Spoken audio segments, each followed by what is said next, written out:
Morning, everyone. Morning. Good morning. It's wonderful to be here, first day of the Commission on the Status of Women, and 8:30 in the morning. And I'm honored to have Honorable Jackie Witherspoon and Marilyn here. They've been really opening the road for many of us. I'm first-generation immigrant, been here for a while, but I was born and raised in Iran, so you can see that I have a lot to say about violence against women. I'm going to talk about in the next 2 weeks during the 57 Commission on the Status of Women, member states will meet and discuss areas of concern for women and girls, and we're going to work on approaches to address the violence against women. For me, I've been following the global women's movement since 1985 at the third International Women Conference in Nairobi, 1985, followed by Beijing, and followed by Beijing +5, Beijing +10, and Beijing +15. I have seen that the violence against women in public and private spheres, in different layers of society, in global south and north, has been moved from margin to the center of agenda globally.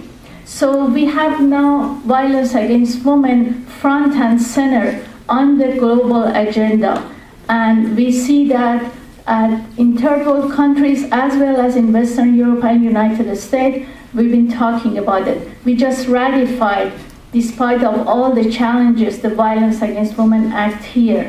But you're also witnessing that the women in global south, particularly Middle Eastern and North African countries, which we call them MENA region for abbreviation, they're facing many challenges.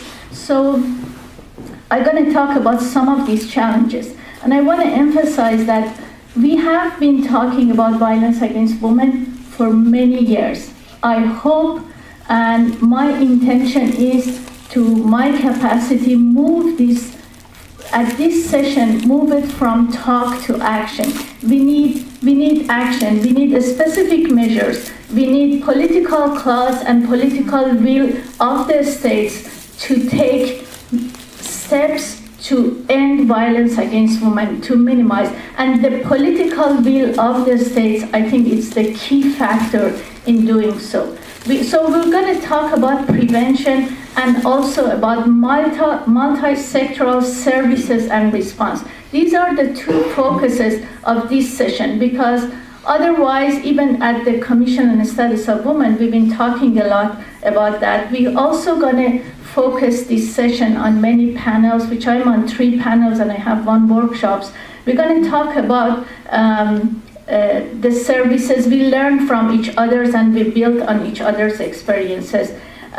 So some of the key factors that I want to emphasize from my perspective, it's that we need systematic, coordinated, multi-sectoral and sustained approaches to end violence against women. So these are the key words for me: systematic, coordinated, multi-sectoral, and sustained approach is necessary to address all forms of violence against women and girls. In many, one of the challenges, we have other speakers that are going to talk about different parts of the world, but in the MENA region, which is Middle East and North Africa, one of the major issues, the top issues, is influencing government laws and policies. We don't have laws in many Middle Eastern and North African countries on issues related to violence against women. And so that's one of the challenges. In Iran, the country that I was born and raised, we had the campaign for 1 million signature to end discriminatory laws. But many of the active people in this campaign, which is a flat, think of it as a network, as a flat organization without leader, but many of the active people in the network has been arrested and detained that they are against national security. How you can, that's the basic civil act that you can ask people to sign a petition to end discriminatory laws against women, and then you're being arrested because you're acting against national security. So you see that there is a big challenge for women in many Middle Eastern countries.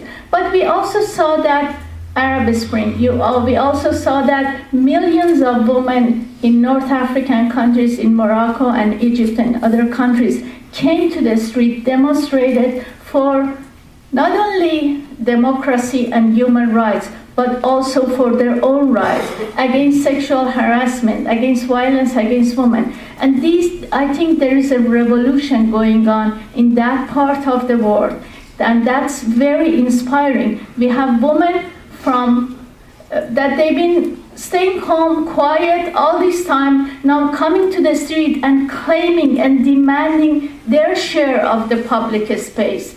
They're demanding their shares of the rights. They're demanding citizen rights because they're being denied. They're against sexual harassment. I mean, in Egypt, we're seeing phenomenal movement about women coming to the street and demanding things that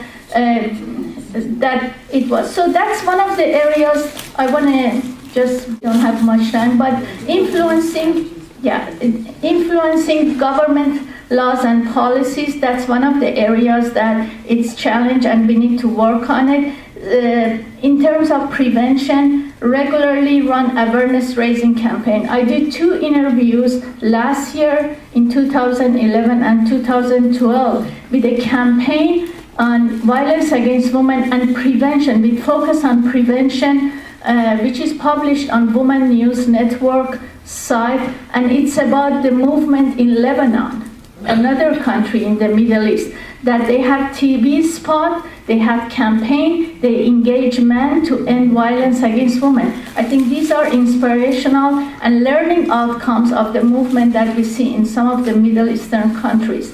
Also teaching in many countries of the Middle East, some of the strategies that they're using is teaching conflict resolution and gender equality and non-violent act for the combating violence against women, empowering NGOs and non-governmental organizations, which in some countries they're on a very strict rule, but still in some other countries like Morocco or Lebanon and other countries, they have freedom to engage people, to organize people, to educate public about violence against women. Involving media, there are very wonderful learning outcomes of the experience of NGOs and women activists in working with media to educate people and do prevention measures on violence against women. My time is up, but I would be happy to, in Q&A, we talk more about it.